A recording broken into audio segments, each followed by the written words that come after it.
അദ്ദേഹം എഴുതി വെച്ച ചരിത്രം ഇവിടെ ഉണ്ട്. അതൊക്കെ കോൺഗ്രസിന്റെ കാലത്ത്, അടിയന്തരാവസ്ഥ കാലത്ത്. ആ മഹത്തായ ചരിത്രമുള്ള കോൺഗ്രസ് ദയവ് ചെയ്ത് മറ്റുള്ളവരെ ഇതൊന്നും പഠിപ്പിക്കരുത്. നിങ്ങളെ കാലത്താണ് കോടതിയിൽ ഇതൊക്കെ നടന്നത്. കോടതി വിധി എതിരായപ്പോ പിറ്റേന്ന് രാത്രി ജൂൺ 26-ന് കുളിമുറിയിൽ കുളിച്ചോണ്ടിരിക്കുന്ന പ്രസിഡന്റിനെ കൊണ്ട് ഒപ്പിടിച്ച് അടിയന്തരാവസ്ഥ പ്രഖ്യാപിച്ചു. അപ്പൊ ഇതൊക്കെ ചെയ്ത കോൺഗ്രസുകാർ വലിയ വർത്താനം പറയരുത്. ശ്രീപത്മനാഭൻ, മധ്യപ്രദേശ് നിയമസഭയിലെ അംഗസംഖ്യ നോക്കിയാൽ രാജ്യസഭയിലേക്ക് ബിജെപിക്ക് ജയിപ്പിക്കാൻ പറ്റുന്നത് 2 പേരെയാണ്. പക്ഷെ എന്നിട്ട് 3 സ്ഥാനാർത്ഥികളെ ഇട്ടു.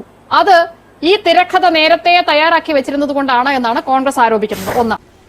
എന്നിട്ട് രണ്ടാമത്തെ ആരോപണം, തിരഞ്ഞെടുപ്പ് കമ്മീഷൻ പൂർണ്ണമായും ബിജെപിയുടെ ബി ടീമായി മാറിയിരിക്കുന്നു. ഒരു സ്വതന്ത്ര ഭരണഘടനാ സ്ഥാപനം എന്ന രീതിയിൽ ഈ തിരഞ്ഞെടുപ്പ് കമ്മീഷനെ കാണാൻ പറ്റില്ല എന്നാണ്. അല്ല, കോൺഗ്രസിന് ഇപ്പൊ എന്താ ആക്ഷേപിക്കാൻ പാടില്ലാത്തത്? ഇന്ത്യ രാജ്യത്ത് ഒരു പ്രധാനമന്ത്രിയുടെ തെരഞ്ഞെടുപ്പ് കോടതി റദ്ദാക്കിയിട്ടുണ്ടെങ്കിലേ അത് ഈ കോൺഗ്രസിന്റെ നേതാവ് ശ്രീമതി ഇന്ദിരാഗാന്ധിന്റെയാ. ഓർമ്മയുണ്ടല്ലോ, തെരഞ്ഞെടുപ്പിൽ സർക്കാർ വാഹനങ്ങൾ ഉപയോഗിച്ചു. മറ്റൊരു ഗുരുതര ആരോപണം എന്താ അറിയോ? ഒരു തെരഞ്ഞെടുപ്പ് ഉദ്യോഗസ്ഥൻ ഇന്ദിരാഗാന്ധിയുടെ ചീഫ് ഇലക്ഷൻ ഏജന്റായി. എവിടെ കേട്ടിട്ടുണ്ടോ? ഞങ്ങളൊന്നും കാണുന്നുമില്ല, കേൾക്കുന്നുമില്ല. ഞങ്ങൾ ബധിരനും മൂകനുമാണ്. സർക്കാർ ഉദ്യോഗസ്ഥൻ സ്ഥാനാർത്ഥിയുടെ ചീഫ് ഇലക്ഷൻ ഏജന്റ് ആവുക. അലഹബാദ് ഹൈക്കോടതി കണ്ടെത്തി. രാജനാരായണൻ കൊടുത്ത ഹർജിയിൽ റായ്ബറേലിയിൽ ഇന്ദിരാഗാന്ധി തെരഞ്ഞെടുപ്പിന് തന്റെ പ്രചരണത്തിന് സർക്കാർ വാഹനങ്ങൾ ഉപയോഗിച്ചു. ഒരു ഉത്തരവാദിത്തപ്പെട്ട സർക്കാർ ഉദ്യോഗസ്ഥരെ ചീഫ് ഇലക്ഷൻ ഏജന്റ് ആക്കി.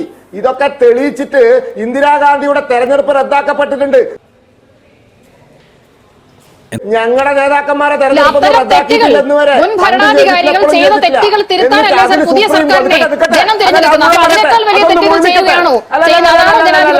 മുഴുമിക്കട്ടെ. അത് ഞാൻ മുഴുമിക്കട്ടെ. അല്ലല്ല, ഇത് മുഴുമിക്കട്ടെ. ഇത് മുഴുമിച്ചിട്ട് ഞാൻ പറയാം. അങ്ങനെ ചെയ്തതിനെതിരെ ഇന്ദിരാഗാന്ധി സുപ്രീം കോടതിയിൽ പോയപ്പോൾ ജസ്റ്റിസ് VR കൃഷ്ണയ്യർ ഭാഗികമായ സ്റ്റേ കൊടുത്തു. ഭാഗികമായ സ്റ്റേ.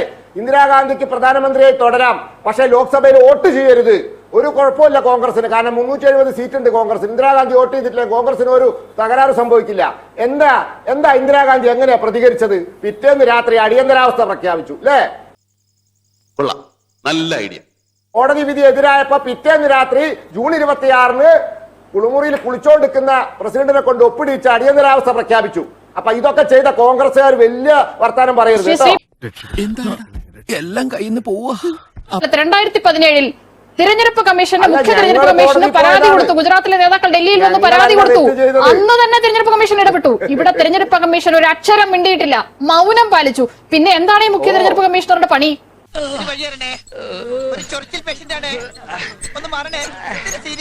400 കള്ളവോട്ട് നടന്നു മഞ്ചേശ്വരത്ത് 2016. ഞങ്ങൾ 89 വോട്ടിന് സുരേന്ദ്രൻ തോറ്റു.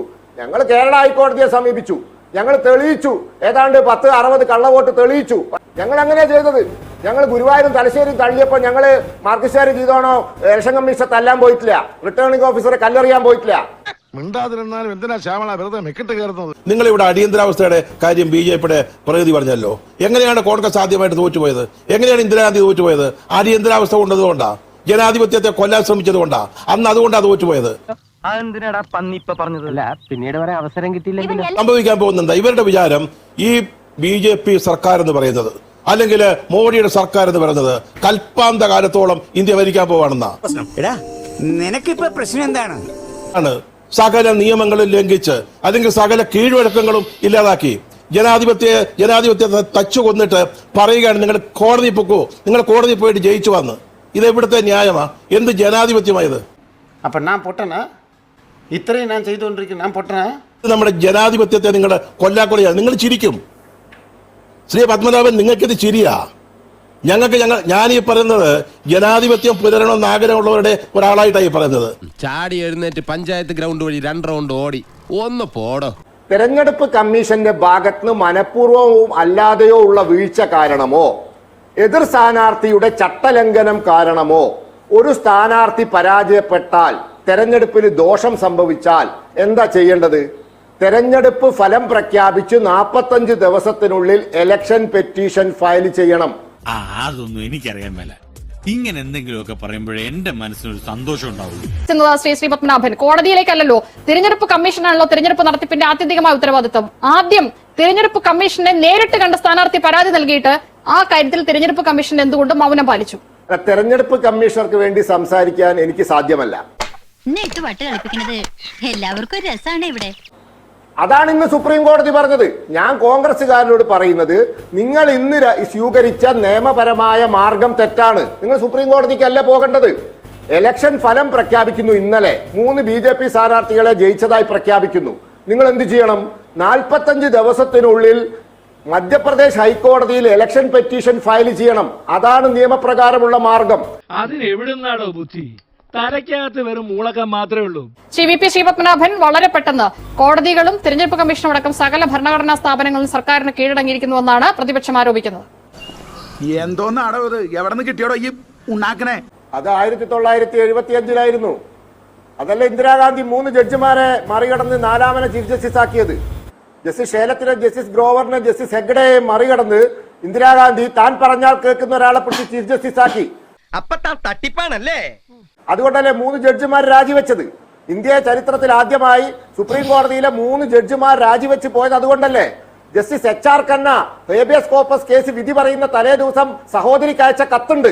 അതെന്താ പറയുന്നറിയോ? നാളെ ഞാൻ സർക്കാരിനെതിരെ വിധി പറയാൻ പോവുകയാണ്, എനിക്ക് എന്ത് സംഭവിക്കുമെന്ന് പറയാൻ പറ്റില്ല, എനിക്ക് എന്തെങ്കിലും സംഭവിച്ചാൽ എന്റെ ഭാര്യയെയും കുട്ടികളെയും നീ നോക്കണം എന്ന് ഇന്ത്യ രാജ്യത്തെ ഒരു സുപ്രീം കോടതി ജഡ്ജ്.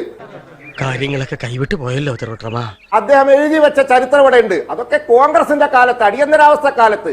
ആ മഹത്തായ ചരിത്രമുള്ള കോൺഗ്രസ് ദയവ് ചെയ്ത് മറ്റുള്ളവരെ ഇതൊന്നും പഠിപ്പിക്കരുത്. നിങ്ങളെ കാലത്താണ് കോടതിയിൽ ഇതൊക്കെ നടന്നത്. അതും ശരിയാണല്ലോ.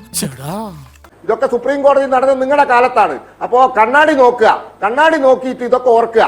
വെറുതെ BJPയുടെ തലയിൽ അതും ഇതും വിളിച്ച് പറയണ്ട. പിന്നെ നോമിനേഷൻ മര്യാദയ്ക്ക് ഫില്ലപ്പ് ചെയ്യാൻ അറിയില്ലെങ്കിൽ ഞങ്ങളെ കുറ്റം പറഞ്ഞിട്ട് കാര്യമല്ല. പിന്നെ കോടതിയിൽ ഹൈക്കോടതി കൊടുക്കേണ്ട അരിജി കൊണ്ടുപോയി സുപ്രീം കോടതി കൊടുത്തതിനു ഞങ്ങളെ കുറ്റം പറയണ്ട. നിങ്ങൾ ആദ്യം നിങ്ങളുടെ തെറ്റൊക്കെ തിരുത്ത്, നിങ്ങളുടെ അബദ്ധങ്ങളൊക്കെ തിരുത്ത് കേട്ടോ. അതാ നിങ്ങൾ ചെയ്യുന്നത്. വയസ്സുകളൊക്കെ തോനായില്ലേ?